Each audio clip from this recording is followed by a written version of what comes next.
So if I asked all of you today, what do you think is the best company in the world?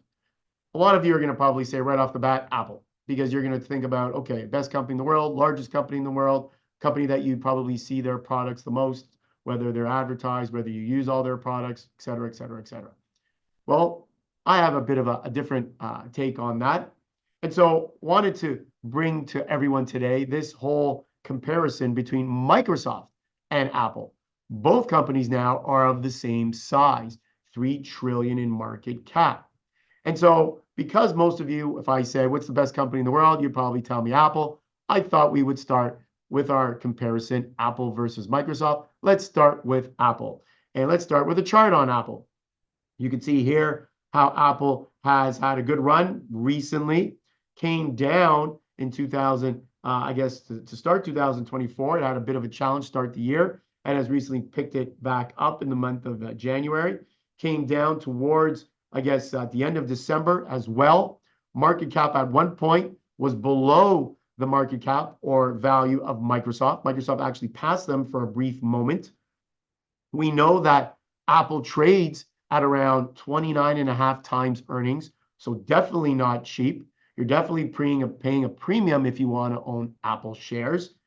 But Apple, make no mistake about it, they're still primarily a phone company. They go as their iPhone goes. If their iPhone sells, they do well. They're trying their best to broaden out into other areas.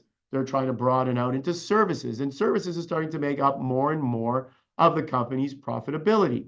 They're also, they have their iMac and their iPad and their iPods and the iWatch, which I have right here.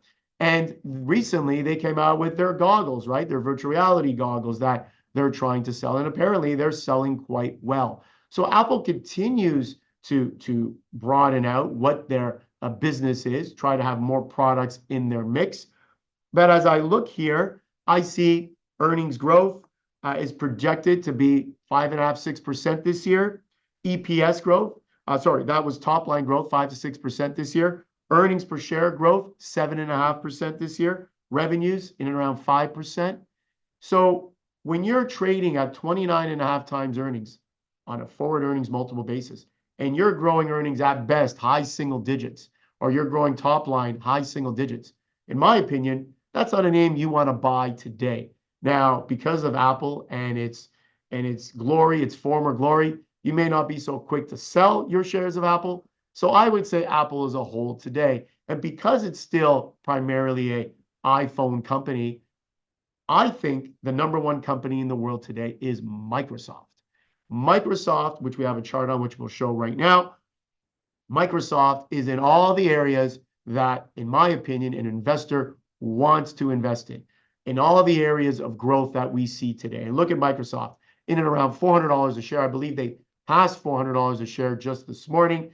You can see how well Microsoft has done. It hasn't really had much of a lag coming into 2024. It had a bit of a dip, but it has since just taken off once again. Now, for owning Microsoft, you're buying a company that's trading at 35 times earnings. 35 times earnings. So you're paying a bit of a premium, but they're growing at a 25, 30% rate. Its cloud business, which is its biggest business, its Azure, is growing in and around 26%. And as I said, Microsoft is in all the areas you want to invest in as a shareholder, as an investor. They're in the cloud with their Azure. They obviously have their suite of Office products, right? Their Windows, their Microsoft Teams, which competes with Zoom. They have their Xbox, so they're in gaming. They just bought Activision Blizzard, which, the famous,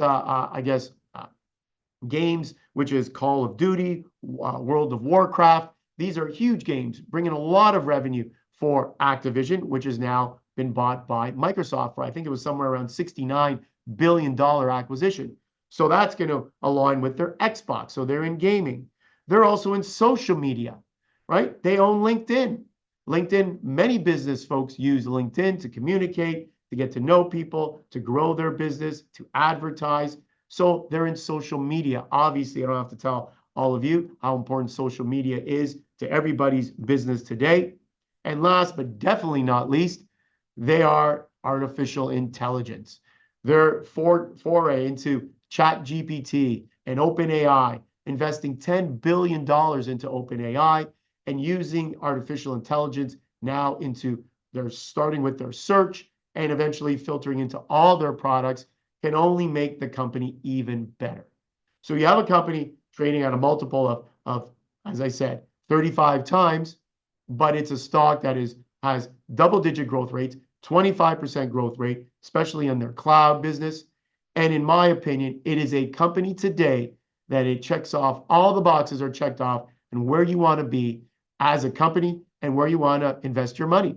So now, is this a green light for everybody after watching the show today to go out and buy Microsoft shares? Absolutely not. Obviously, it has to fit your risk profile, your investment objectives, and you have to be comfortable buying the name at such a premium. But it is definitely a name that I would look at buying on the dips if there are dips going forward.